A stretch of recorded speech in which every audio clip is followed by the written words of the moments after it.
Hello students, class 11, chapter number 1, some basic concepts of chemistry. Before starting this lecture, here is my small introduction. Myself Aditya Shinde, I am your chemistry teacher. I completed my master degree with organic chemistry. I love to play chess. Today topic is derived unit. Hello students, इस lecture में हम बात करने वाले हैं derived unit के बारे में। लास्ट लेक्चर में हमने फंडामेंटल यूनिट्स क्या होते हैं उसके बारे में डिटेल में कुछ बात की थी।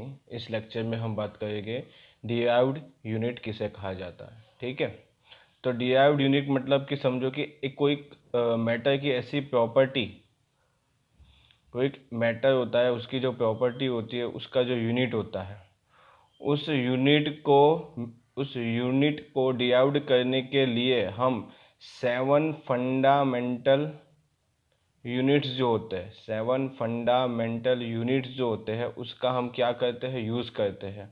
इसके यूज़ करने के बाद जो हमें यूनिट्स मिलते हैं उसको हम बोलते हैं डिराइव्ड यूनिट्स। उसको हम क्या बोलते हैं, डिराइव्ड यूनिट। किसी भी मैटर की एक प्रॉपर्टी होती है, उस प्रॉपर्टी का यूनिट को डिराइव करने के लिए हम किसकी हेल्प लेते हैं, हमारे जो 7 फंडामेंटल यूनिट्स हैं उसकी हेल्प लेते हैं। उनकी हेल्प लेने के बाद हमें जो यूनिट मिलता है उसे हमने बोला है डिराइव्ड यूनिट। ठीक है, ये तो कुछ उसकी डेफिनेशन हो गई जो मैंने यहाँ पे आपको लिख के दिखाई है। Unit which derived from fundamental units is called derived units. उसके कुछ एग्जाम्पल मैंने यहाँ पे लिख के दिखाया है कि वॉल्यूम, डेंसिटी। तो अब हम फाइंड करने वाला है कि वॉल्यूम का जो डिराइव्ड यूनिट होता है वो क्या होता है। जैसे कि हमने ले लिया वॉल्यूम, किसी भी प्रॉपर्टी का डिराइव्ड यूनिट मेजर करने के लिए हमें उसकी जो फॉर्मूला होती है वो पता होनी चाहिए।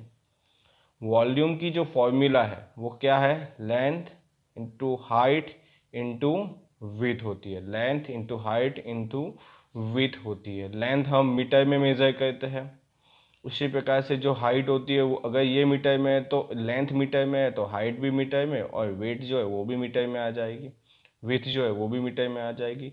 तो ये हो गया वॉल्यूम का जो डिराइव्ड यूनिट है, ये आपको मिल गया। वो कितना होता है, तो मीटर क्यूब होता है। ठीक है, उसी प्रकार हम कुछ डेंसिटी के बारे में बात करेंगे। डेंसिटी का फॉर्मूला होता है मास अपन वॉल्यूम। ठीक है, क्या होता है डेंसिटी का फॉर्मूला मास अपन वॉल्यूम। हमारे पास मास का ऐसा यूनिट है किलोग्राम, और वॉल्यूम का ऐसा यूनिट है मीटर क्यूब, जो ये हमने यहाँ पे फाइंड किया था। तो डेंसिटी की जो डिराइव्ड यूनिट हो जाएगा वो क्या हो जाएगा, किलोग्राम मीटर क्यूब। किलोग्राम अपन मीटर क्यूब हो जाएगा, कितना क्या हो जाएगा, किलोग्राम अपन मीटर क्यूब। ये हमें मिल गया। ठीक है, इसी प्रकार से अब हम बात करने वाले हैं वेलोसिटी। वेलोसिटी का जो फॉर्मूला होता है वो होता है डिस्टेंस अपन टाइम। क्या होता है, तो डिस्टेंस अपन टाइम। डिस्टेंस मतलब कि हमारे जो लेंथ की बात कर रहे हैं वही बात कर रहे हैं। डिस्टेंस का जो फॉर्मूला होता है, डिस्टेंस का जो ऐसा यूनिट होता है वो क्या होता है, तो मीटर होता है। ठीक है, और उसका टाइम का ऐसा यूनिट क्या होता है, तो सेकंड होता है। तो उस प्रकार से हमारा आंसर आ जाएगा मीटर पर सेकंड इनवर्स। ठीक है, मीटर पर सेकंड इनवर्स। इसी तरीके से हम देखेंगे एक्सीलरेशन। एक्सीलरेशन की फॉर्मूला देखने वाले हैं। इसका फॉर्मूला हमें पता होता है वेलोसिटी अपन टाइम। वेलोसिटी का फॉर्मूला क्या होता है, वेलोसिटी का ऐसा यूनिट क्या होता है वो हमने देख लिया, मीटर पर सेकंड इनवर्स। क्या होता है, तो मीटर पर सेकंड, और टाइम का होता है सेकंड। तो एक्सेलरेशन का फॉर्मूला डिराइव्ड यूनिट क्या आ जाएगा, मीटर पर सेकंड स्क्वायर। मीटर पर सेकंड स्क्वायर हमारा यहाँ पे यूनिट आ जाएगा। ठीक है, ओके। अब हम बात करने वाले हैं फोर्स। फोर्स हमें पता होता है m इंटू ए, जहाँ पे जो a है वो क्या है, एक्सेलरेशन है, और m वो क्या है, तो हमारे पास मास है। मास का फॉर्मूला होता है, ऐसा यूनिट क्या है, तो किलोग्राम, और एक्सीलरेशन का हमने क्या देखा था, मीटर पर सेकंड स्क्वायर।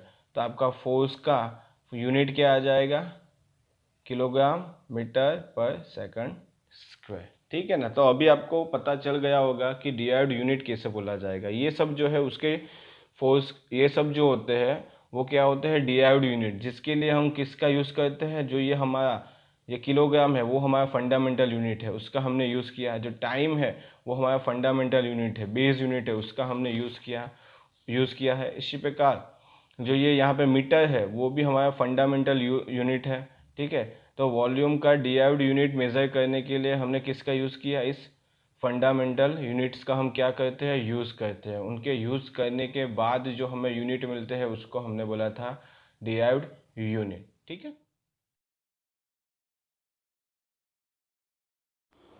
तो अभी आपको पता चल गया होगा किसी भी फिज़िकल प्रॉपर्टी का यूनिट कैसे फाइंड किया जाता है।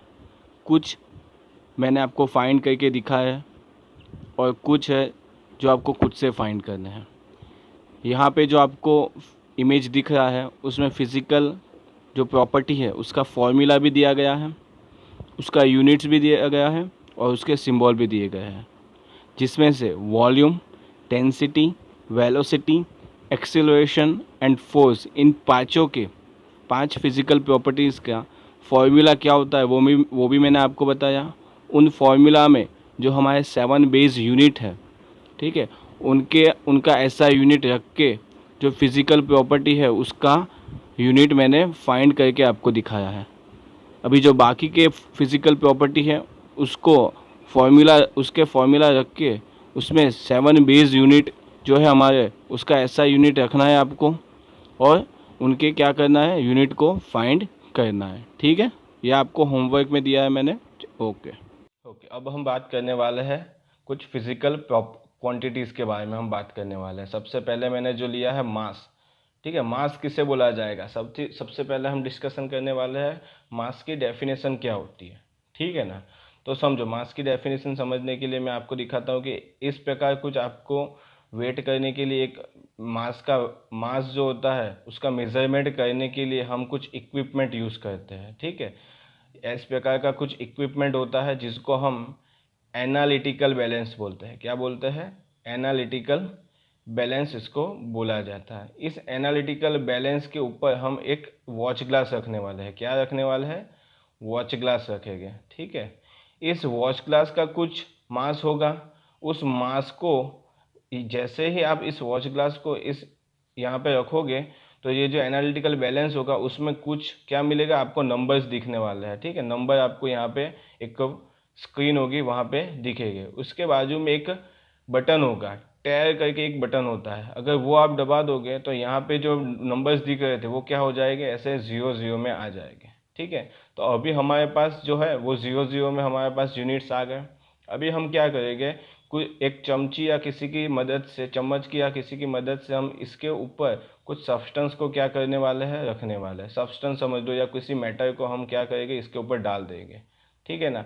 तो उस सब्सटेंस का वो जितने अमाउंट में सब्सटेंस इसके वॉच ग्लास के ऊपर आप डालोगे, ठीक है, उसी अमाउंट को ये यहाँ पे क्या करने वाला है, ये जो हमारा इक्विपमेंट है एनालिटिकल बैलेंस है, वो जो हमने जितना अमाउंट में सब्सटेंस हमने इस वॉच ग्लास पे डाला है, ठीक है, उसी अमाउंट को हमें कहा इस स्क्रीन के ऊपर क्या करेगा, वो दिखाएगा। क्या करेगा, स्क्रीन के ऊपर दिखा दिया। मान लो कि आपको बोला कि 2 ग्राम है, क्या बता गया आपको, दिखा जाएगा ऐसा कुछ दिखाया जाएगा कि 0.2 है। ठीक है ना, मतलब कि जो ये यहाँ पे आपने सब्सटेंस डाला है उसका अमाउंट कितना है, 2 है।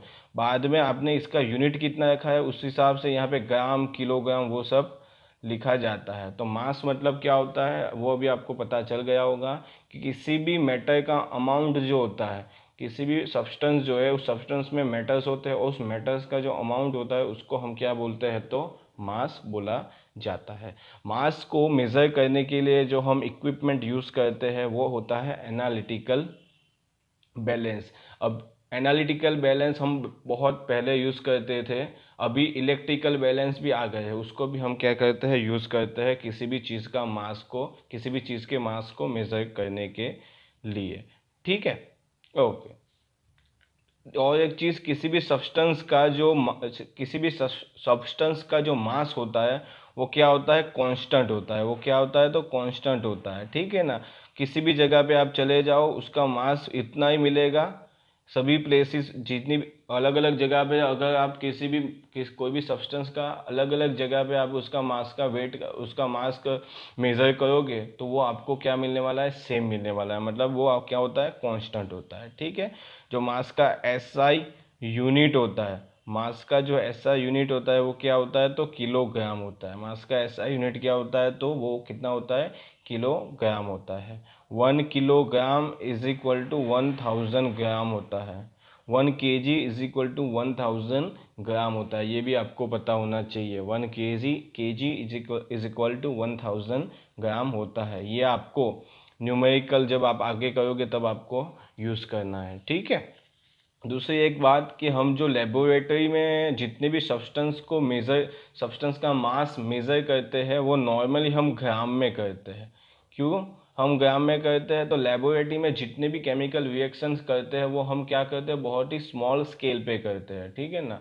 जबकि इंडस्ट्री के अंदर जितने भी केमिकल रिएक्शन होते हैं वो बहुत ही ज़्यादा अमाउंट में होते हैं। मतलब वहाँ पे प्रोडक्शन बहुत ही ज़्यादा होता है, इसीलिए वहाँ पे किलोग्राम या टन्स में मास टन्स के अंदर जो जो भी हमारा सब्सटेंस है उसका क्या किया जाता है, मेजरमेंट किया जाता है। पर लेबोरेटरी में जब भी आप किसी भी सब्सटेंस का मास मेज़र करने वाले हो तो आप किस में करोगे, तो ग्राम में करने वाले हो। किस में करने वाले हो, तो ग्राम के अंदर आप क्या करने वाले हो, उसका मेजरमेंट करने वाले हो, ठीक है। ओके, अब हम बात करने वाले हैं वेट के बारे में, ठीक है।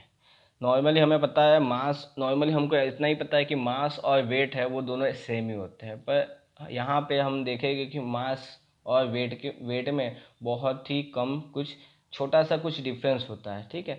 जैसे कि मैंने यहाँ पे आपको मार्कर दिखाया है। इस मार्कर को हम एक ऑब्जेक्ट ले लेता है। इस ऑब्जेक्ट का जो वेट मास होता है वो क्या होता है, स्मॉल m होता है, ठीक है। इस ऑब्जेक्ट में हम अगर एटमॉस्फेयर में है तो हमें पता है कि हमारे एटमॉस्फेयर में कुछ ग्रेविटी है। तो उस ग्रेविटी की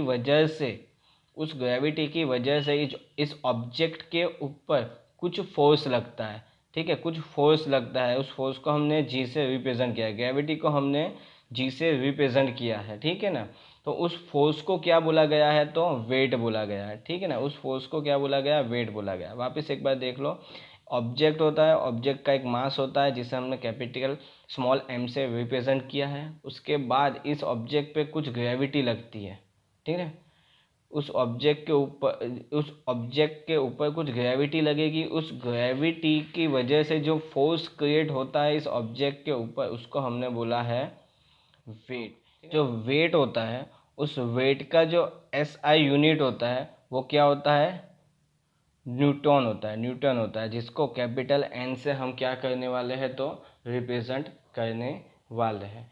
यहाँ पे मैंने, आप अच्छे से नोट बना सको इसलिए मैंने अच्छे से ये लिखा हुआ है। आप अभी इसका स्क्रीनशॉट ले सकते हो, बाद में आप अपने नोट्स में आपकी नोट में उसको लिख सकते हो, ठीक है ना। जो मैंने डिस्कस किया है वो सभी यहाँ पे मैंने दिखाया हुआ है। आप एक बार स्क्रीनशॉट ले लो और अपनी नोट्स बना लो, ठीक है। यहाँ पे जो इमेज आपको दिख रहा है वो है एनालिटिकल बैलेंस। पहले के ज़माने में कुछ इस तरीके से किसी भी सब्सटेंस का मास जो है वो मेज़र किया जाता था, पर अभी जो किया जाता है वो इस तरीके का कुछ इलेक्ट्रिकल बैलेंस होता है।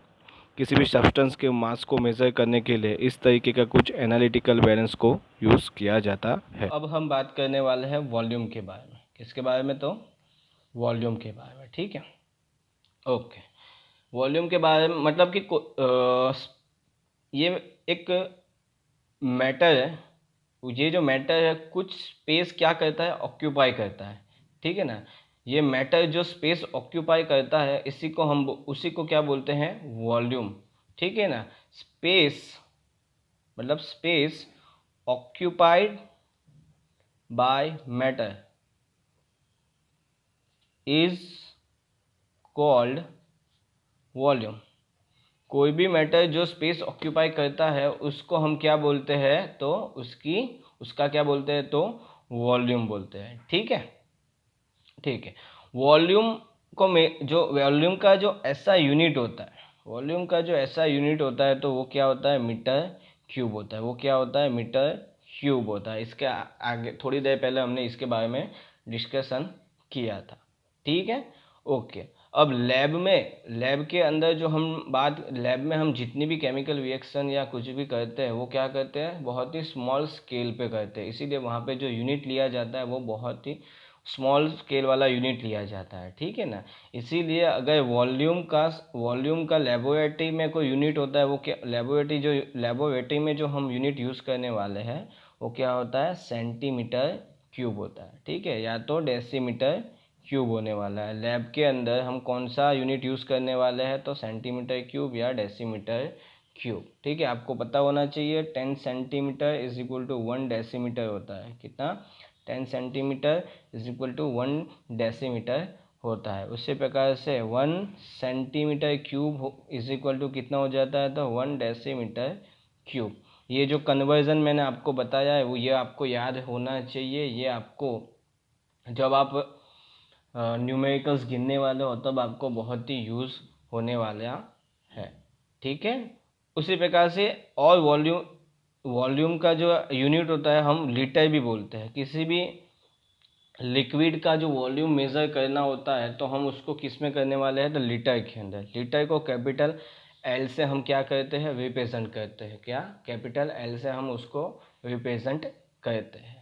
1 लीटर इज इक्वल टू क्या होता है, तो 1000 ml होता है। क्या होता है, 1000 ml। और 1000 ml इज इक्वल टू होता है 1000 सेंटीमीटर क्यूब। और हमने यहाँ पे देखा है 1000 centimetre cube is equal to 1 decimetre cube होता है। तो यहाँ पे जो ये 1 litre is equal to 1000 ml और 1000 ml is equal to 1000 centimetre cube is equal to 1 decimetre cube, यहाँ से हम बता सकते हैं कि 1 ml is equal to 1 centimetre cube.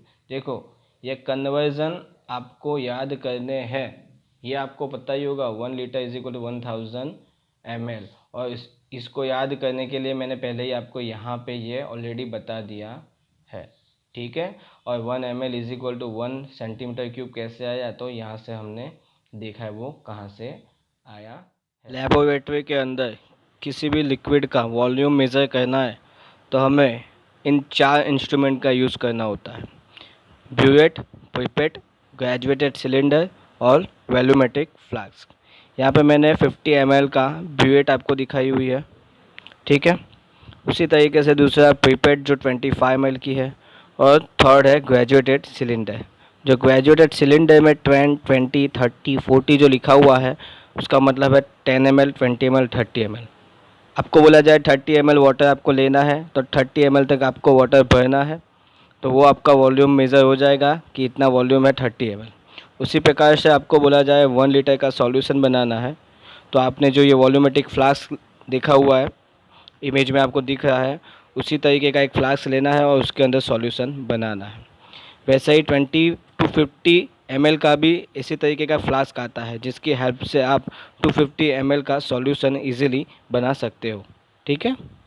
अब हम बात करने वाले हैं डेंसिटी के बारे में, ठीक है। डेंसिटी का फॉर्मूला हम सबको पता है कि मास अपन वॉल्यूम, ठीक है ना, मास अपन वॉल्यूम, ठीक है ना। तो मतलब कि कोई किसी भी सब्सटेंस का मास ले लो या किसी भी सब्सटेंस का अमाउंट ले लो, पर क्या कब लेना है, पर यूनिट वॉल्यूम लेना है, ठीक है ना।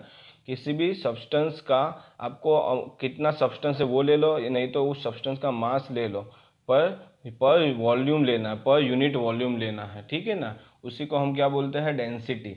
डेंसिटी को हमें अच्छे से समझना है तो ऐसा समझ लो, डेंसिटी हमें क्या बताता है कि जो हमारे पास सब्सटेंस है उसके अंदर जो पार्टिकल्स है वो एक दूसरे के कितने नज़दीक है, ठीक है ना। अगर किसी भी सब्सटेंस की डेंसिटी क्या होती है, हाई होती है, तो क्या इसका मतलब होता है कि जो उसके पार्टिकल्स होते हैं, सब्सटेंस के अंदर जो पार्टिकल्स होते हैं वो कैसे होते हैं, तो क्लोज रखे हुए होंगे, ठीक है ना। अगर डेंसिटी लो है तो जो पार्टिकल्स है वो कहाँ पे होंगे, क्लोज नहीं होने वाले, नॉट क्लोज मतलब कि क्लोज नहीं होने वाले, वो कहाँ पे होंगे, थोड़े डिस्टेंस पे होंगे, एक दूसरे से थोड़े डिस्टेंस पे। यहाँ पे मैंने जो फार लिखा है उसका मतलब है कि एक दूसरे से थोड़े बहुत डिस्टेंस पे होने वाले हैं। डेंसिटी का जो ऐसा यूनिट होता है वो हमने देख लिया था आगे, किलोग्राम इंटू मीटर किलोग्राम अपन मीटर क्यूब होता है। ठीक है, लेबोरेटरी स्केल पे उसका यूनिट क्या हो जाएगा, तो ग्राम अपन मीटर सेंटीमीटर क्यूब, ग्राम अपन सेंटीमीटर क्यूब। ठीक है, यहाँ तक आपको अभी पता चल गया। देखो मैंने यहाँ पे बताया था कि यहाँ पे हमने क्या देखा था, density of a substance tells us about the how close it particle are packed, particle कितने क्लोज पैक्ड होते हैं। डेंसिटी अगर हाई होगी तो पार्टिकल क्लोज हो गए, और डेंसिटी अगर लो होगी तो पार्टिकल कैसे हो गए, एक दूसरे से थोड़े बहुत डिस्टेंस पे होने वाले हैं। ठीक है, वापस आप एक बार यहाँ पे अच्छे से स्क्रीनशॉट ले लो, जिससे कि आप बाद में अपनी नोट्स बना सको। ठीक है, आप अच्छे से एक बार स्क्रीनशॉट ले लो, और उसके बाद उसको, ये जो नोट्स मैंने लिखी हुई है वो आप अपनी नोट्स में क्या कर दो, नोट डाउन कर दो, जिससे कि आप जब पढ़ोगे तब आपको अच्छे से याद हो पाए कि सर ने क्या पढ़ाया था। ठीक है, अब लास्ट जो हम देखने वाले हैं वो है हमारा टेम्परेचर। ठीक है ना, हम क्या देखने वाले हैं अभी, तो टेम्परेचर के बारे में कुछ डिस्कशन हम करने वाले हैं। टेम्परेचर हमें क्या बताता है कि कोई भी सब्सटेंस जो होगा या कोई भी मैटर होगा वो कितना हॉट होगा या कितना कोल्ड होगा। ठीक है ना, वो क्या बताता है हमें, कोई भी मैटर हॉट है या कोल्ड है वो कौन बताता है, हमें टेम्परेचर बताता है। ठीक है, temperature define as a degree of hotness and coldness. ठीक है, टेम्परेचर को मेज़र करने के लिए हम किसका यूज़ करते हैं, तो हम यूज़ करते हैं थर्मोमीटर का। किसका यूज़ करते हैं, थर्मोमीटर का हम यूज़ करते हैं। किसके लिए, टेम्परेचर को मेज़र करने के लिए। टेम्परेचर जो होता है वो 3 डिफरेंट स्केल यूनिट में मेज़र होता है। एक होता है डिग्री सेंटीग्रेड, एक होता है केल्विन, और एक होता है डिग्री फ़ारेनहीट में हम मेज़र करते हैं। उसके जो यूनिट्स है वो कितने हैं, 3 है, डिग्री सेंटीग्रेड, केल्विन और डिग्री फ़ारेनहीट। जो केल्विन है वो क्या है, उसका SI यूनिट है। जो केल्विन है वो उसका क्या है, SI यूनिट होता है। यहाँ पे मैंने जो 3 थर्मोमीटर आपको दिखाया है उसमें से फर्स्ट वाला केल्विन में टेम्परेचर को मेज़र करता है, सेकंड वाला सेल्सियस, और थर्ड वाला फ़ारेनहीट में।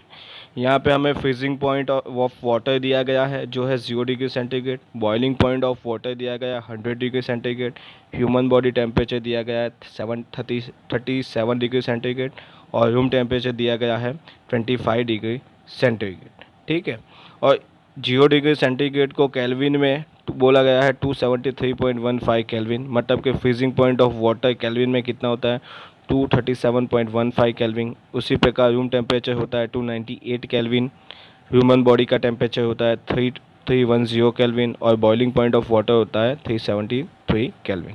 उसी प्रकार से boiling point of water Fahrenheit में होता है 212 फ़ारेनहीट, ह्यूमन बॉडी का टेम्परेचर होता है 98.6 फ़ारेनहीट, रूम टेम्परेचर होता है 77 डिग्री फ़ारेनहीट, और फ्रीजिंग पॉइंट ऑफ वाटर होता है 32 डिग्री फ़ारेनहीट। हमें जो मेमोराइज़ करना है वो सिर्फ सेल्सियस में जितनी भी वैल्यू है हमें उतनी मेमोराइज़ करनी है। उन वैल्यू की हेल्प से सेल्सियस को कैसे केल्विन में कन्वर्ट करना है और सेल्सियस को कैसे फ़ारेनहीट में कन्वर्ट करना है, उसके लिए इक्वेशन है जो इसके बाद हम डिस्कस करने वाले हैं। ठीक है, अभी जो हमारे पास रिलेशन है केल्विन और डिग्री सेंटीग्रेड और केल्विन के बीच में, और केल्विन और डिग्री सेंटीग्रेड और फ़ारेनहीट के बीच में हमारे पास क्या है, रिलेशन होता है कि kelvin is equal two degree centigrade into plus 273.15, और फ़ारेनहीट का इक्वेशन है 9.5 डिग्री सेंटीग्रेड प्लस 32। मतलब कि आपको अगर डिग्री सेंटीग्रेड में टेम्परेचर दिया होता है और आपको केल्विन में कन्वर्ट करना है तो इस इक्वेशन की हेल्प से आप इजीली कर सकते हो। उसी प्रकार आपको अगर डिग्री सेंटीग्रेड में टेम्परेचर दिया हुआ है और फ़ारेनहीट में कन्वर्ट करना है तो इस इक्वेशन का यूज़ करके आप बहुत ही इजीली कर सकते हो।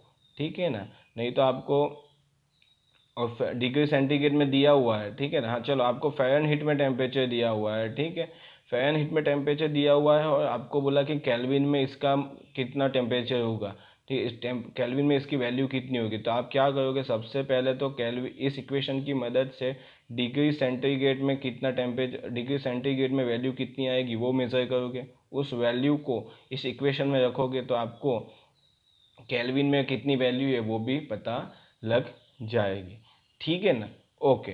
अभी हमारे नेचर में जितने भी मैटर्स होते हैं उसमें सबसे लोवेस्ट टेम्परेचर जो लोवेस्ट टेम्परेचर मेज़र किया गया है वो 273.15 डिग्री सेंटीग्रेड होता है। क्या बोला मैंने कि हमारे नेचर में जितने भी मैटर होते हैं उन सभी मैटर में से सबसे लोवेस्ट टेम्परेचर जो नोट किया गया है वो कितना है 273.15 डिग्री सेंटीग्रेड। ठीक है ना।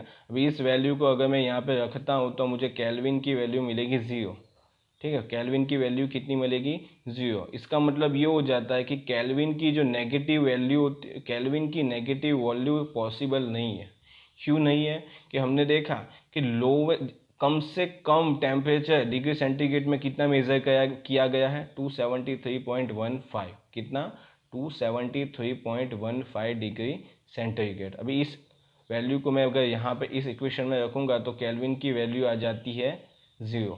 ठीक है ना। मतलब कि अभी 0 के नीचे, 0 के नीचे वैल्यू जाने वाली नहीं है। इसीलिए केल्विन में टेम्परेचर कि हम किसी भी टेम्परेचर को हम अगर केल्विन में नोट करते हैं तो केल्विन की नेगेटिव में वैल्यू पॉसिबल होती नहीं है। ठीक है। Okay okay. अब आप जो हमने पहले डिराइव्ड यूनिट में डिस्कशन किया था वो भी मैंने यहाँ पे लिखा हुआ है। ठीक है, आप अच्छे से स्क्रीनशॉट ले लो और उसके बाद नोट डाउन अपनी नोट्स में लिख ले। Like and share my videos with your friends. Also give your valuable comments. Subscribe my YouTube channel Aditya Shinde. Thank you for watching.